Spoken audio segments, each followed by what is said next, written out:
Keyingi savolimiz quyidagi market nomli jadval ma'lumotlari bilan berilgan. Quyidagi SQL so'rovi bajarilgach, ekranga natija chiqariladi. Ushbu so'rov berilgan. Ushbu so'rov natijasida hosil bo'lgan jadvaldagi birinchi qator va oxirgi qatorning unit qiymatlar orasidagi musbat ayirmasini toping, debdi. Biz birinchi izlaydigan mana select from degan, demak select from degani shu select from market degani shu market degan jadvalni chaqirib ol deydi.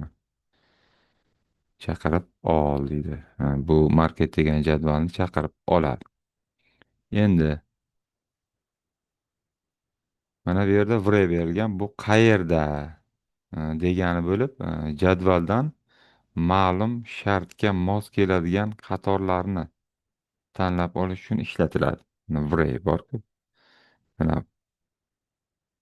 undan keyingisi not bor. Bu emas degani. Emas. Unit bu ustun mana. Ustun. Ichida deyapti mana. Ichida. Ushbu raqamlar qatnashmagani. Not bergan-ku. Unit ustundagi shu raqamlar qatnashmagani. Mana bu. Mana bu. Mana bular mana. Ana shular olinmasin degan ma'noni bildiradi. Shulardan tashqari degan ma'no. Va or berilgan region. Or degani yoki, keyin region. Regiondan ration bo'lsin. Ko'rdingiz? Bu yerda ikkala shartni ham qanoatlantiradigan yoki bitta shart qanoatlantirsa ham o'sha javoblarni olib terishimiz kerak.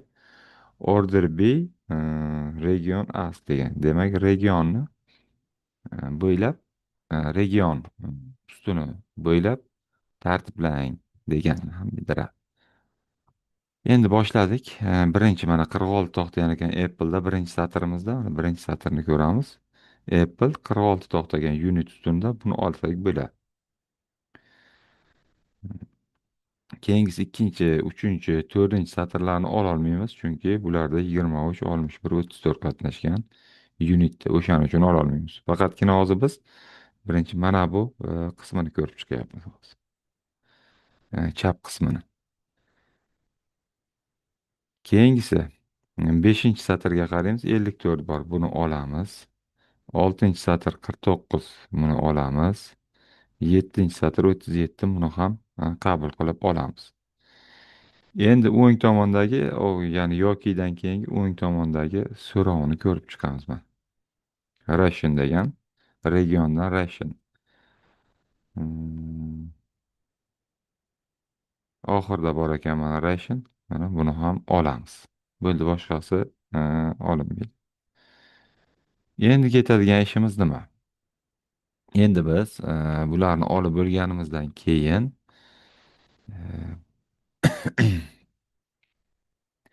region bo'yicha ask, ya'ni tartib, alifbo tartibida joylashtirishimiz kerak bo'ladi buni. Regionni olib, hozir alifbo tartibida buni joylashtirib chiqishimiz kerak biz. Mana bizga region berilgan.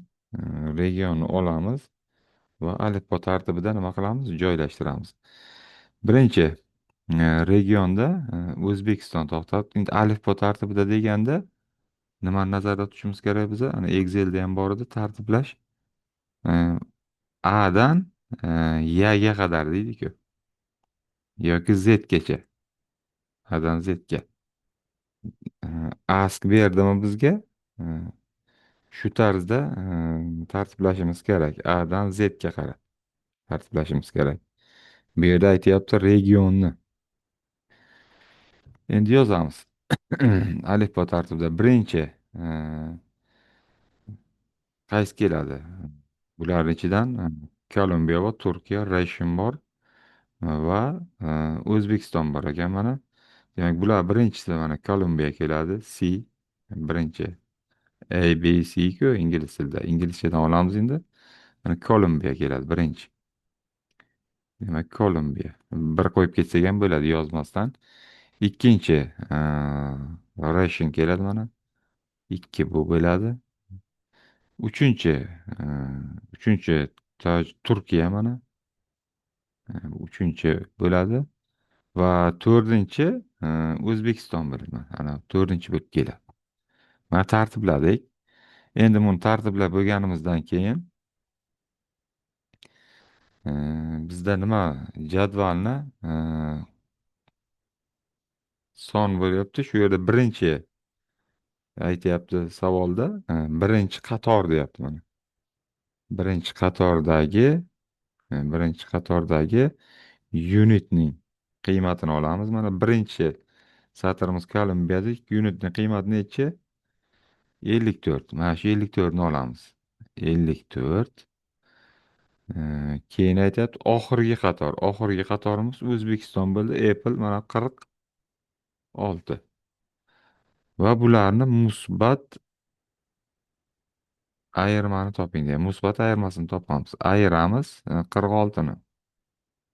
Musbat ayirma degandan keyin buni modul ichiga olamiz. Bu ham teng bo'ladi. Demak, 8 ga. Javob shu. 8 bo'ladi.